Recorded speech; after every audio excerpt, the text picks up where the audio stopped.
Uh, Good morning to you. As you know, we have taken up the earlier class on Union and its territories. We have seen India, that is Bharat, is Union of States, and we have also seen what constitutes Union of India and what is territory of India. What is the difference between Union of India and territory of India? And what do we mean by admission of a state and establishment of a state? What is the procedure to change the name of the state or territory or boundary of the state? And what is the procedure for creation of the state? And also whether a territory of a state or union territory can be given to a foreign state. If so, what is the procedure? And what is meant by indestructible union with the destructible states?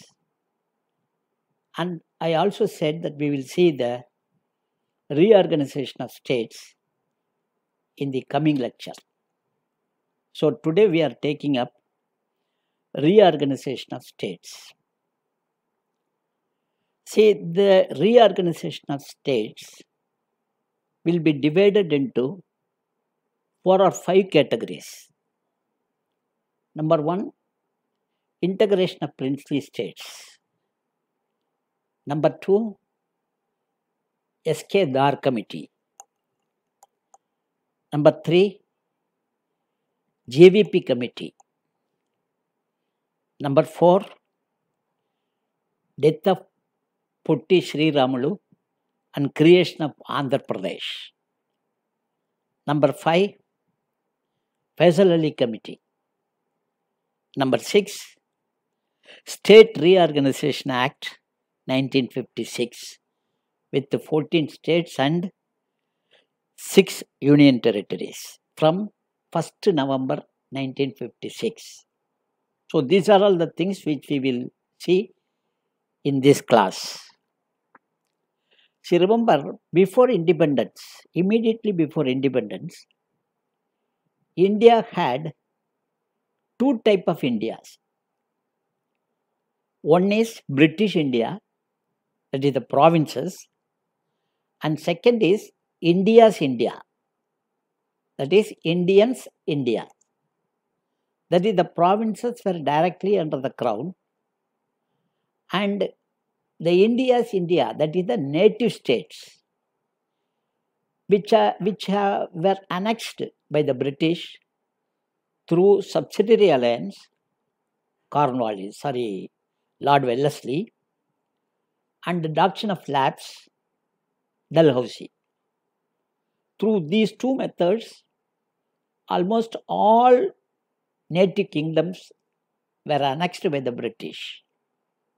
So provinces under directly control of the British and native states are indirectly controlled. In other words, the British used to keep a political agent in the kingdom, in the king's court, and the army will also be in the kingdom. The expenditure towards the maintenance of British army will be borne by the king, and the political agent will communicate all the matters relating to internal and external matters to the British. He was a political agent. This was the arrangement continued in the relationship between the native kings and the British. So, when India got independence, 15th August 1947, remember, there were 562, that is 559 plus 3, 562 native states were there. So, at the night of 14th August 1947, 562 native states came up. And it was a marathon task for Sardar Patel, Jawaharlal Nehru, and VP Menon was the topmost civil servant who was assisting Sardar Patel. And because of the initiative and statesmanship of Sardar Patel, the unification of states, that is integration of native kingdom into the Union of India, started. Almost all kingdoms signed the instrument of accession except three. One is Junagadh, second is Hyderabad, and third is Kashmir. Junagadh referendum was held and people wanted to join with India, and civil war broke out and Sardar Patel sent the army and it was annexed. Similarly, Hyderabad, it was also because of the police action, it has been taken up. As far as Kashmir is concerned, it is through instrument of accession. So, almost all native kingdom also joined and the provinces also came under the Indian dominion. Now, at this stage, remember, the integration of state, how do you reorganize the state? Integration of state has been completed. Now, how do you reorganize? So, as an ad hoc arrangement, the Part A, Part B, Part C and Part D, 10 each. And Part D was having only one state. This was kept as a temporary arrangement. Remember, temporary arrangement. Then in June 1948, S.K. Dhar Committee was constituted. And this S.K. Dhar Committee has declared that language, on the basis of the language, the state should not be divided because it will create, a sort of misunderstanding, sort of heartburning, and a mushroom of states will come up. It would be difficult to manage. So he suggested not to have language basis for creation of the state. However, most of the political leaders did not agree with this. So, in another committee, in December 48, Jvp Committee was set up. Jvp means Jawaharlal Nehru, Vallabhbhai Patel and Pattabhi Sitaramaiah. These three dignitaries were in that committee, so that committee is called Jvp Committee. It was set up in December 1948. That committee also said language cannot be the basis. But even then, people were agitating.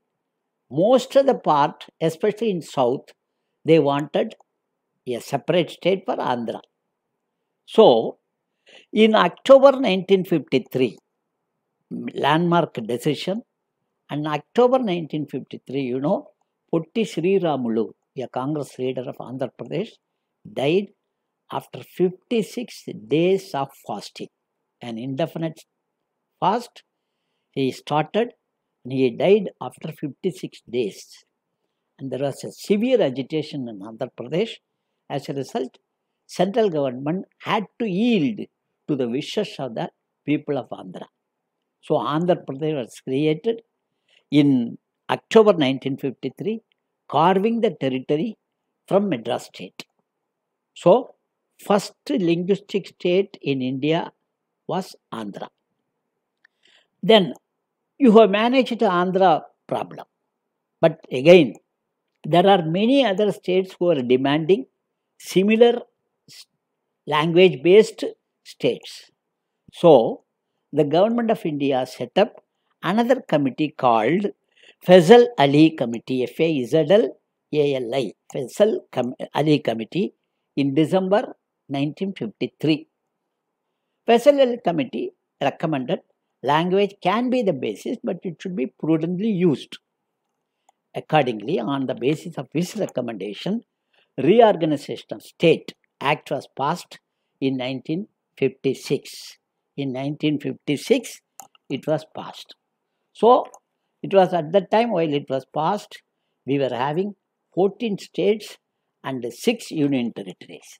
And the Part A, Part B, Part C and Part D, these states have been abolished and merged with other states, and 14 states plus 6 union territories were created as a result of Reorganization of States Act in 1956.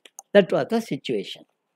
Now, when we talk of amalgamation or creation of the state, remember, there are many states subsequently which have been created, which have been merged, which have been bifurcated. There were many cases. But importantly, we have to see one or two major, from the examination point of view, what are important that we have to see. What are those important cases? Number one, as you know, first is Dadar and Nagar Haveli. This is important. Here, the Portuguese ruled this territory until its liberation in 1954. Remember, first is Dadar and Nagar Haveli. Here, Portuguese ruled this territory till its liberation in 1954. Subsequently, the administration was carried on till 1961 by the administrators chosen by the people themselves.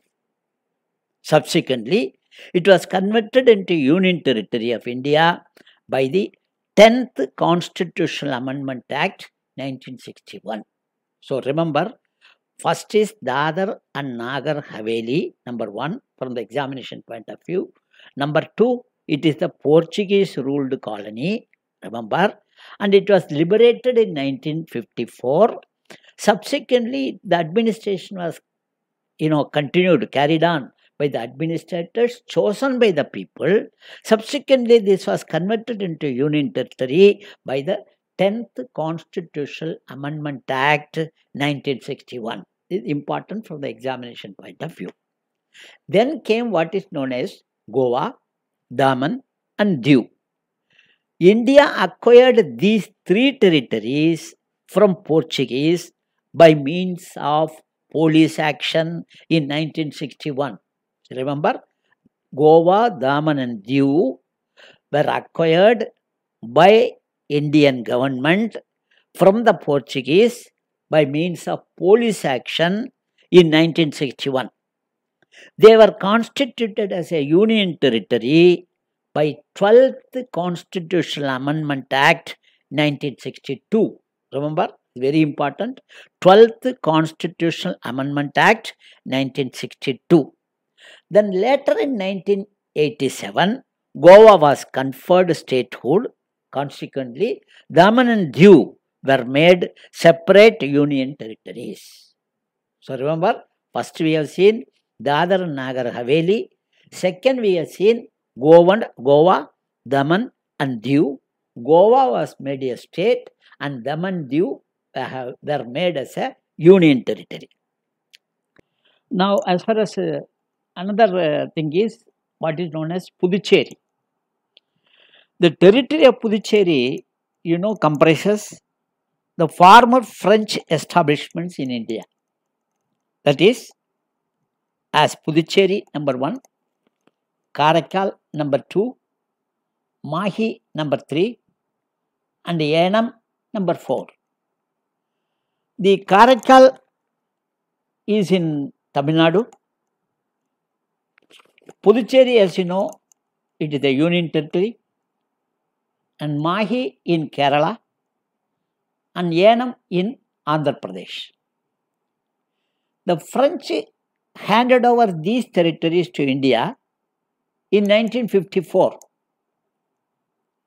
Subsequently, it was administered as an acquired territory till 1962, when it was made a union territory by the 14th Constitutional Amendment Act. In this, Puducherry has become a state with the state legislature. Even it is a union territory with the state legislature. Then come what is known as Sikkim. As far as Sikkim is concerned, it is a very peculiar situation. Till 1947, Sikkim was an Indian princely state ruled by Chogyal. In 1947, after the lapse of British control, Sikkim became a protectorate of India. Protectorate is Sikkim, protector is India. So it is the protectorate of India, whereby the Indian government had assumed the responsibility in respect of three subjects. One is the defense, and another is external affairs, and the third is communications. In 1974, Sikkim wanted to come closer to India and wanted greater association. Accordingly, 35th Amendment Act 1974 was enacted by the Parliament. This amendment introduced a new idea, a new class in fact, that is a new class of statehood, what is called associate state. Remember, in the Constitution, there is no provision of associate state. Still, 35th Amendment Act created this associate state with Article 2A and a new schedule, 10th schedule, conserving the terms and conditions, containing the terms and conditions for Sikkim. Subsequently, this was modified and 36th Amendment Act was made, giving the statehood to Sikkim. This was the position as far as Sikkim is concerned. You remember, this Sikkim was before conversion, that is after 50th Amendment, 35th Amendment and 36th Amendment, we conducted a referendum. In the referendum, the Chogyal post was abolished and they wanted complete merger with India. Accordingly, 35th Amendment made this as an associate state. 36th Amendment Act made this as a separate state under the Indian Union. So, this is important from the examination point of view. These states, that is what we have seen, Goa, Daman, Diu and Puducherry, Sikkim, all these states these are important from the examination point of view. Now, Telangana was created as the 29th state, and on October 31st October 2019, Jammu and Kashmir has been the special status. Article 370 was abrogated by using 370, and two union territories have been created. One is what is called J&K with the state legislature, and another is Ladakh without state legislature. So, at present we have 28 states plus what is known as 9 union territories. 3 union territories have legislature, the others do not have legislature. Thank you. We will take what is known as citizenship in the next class.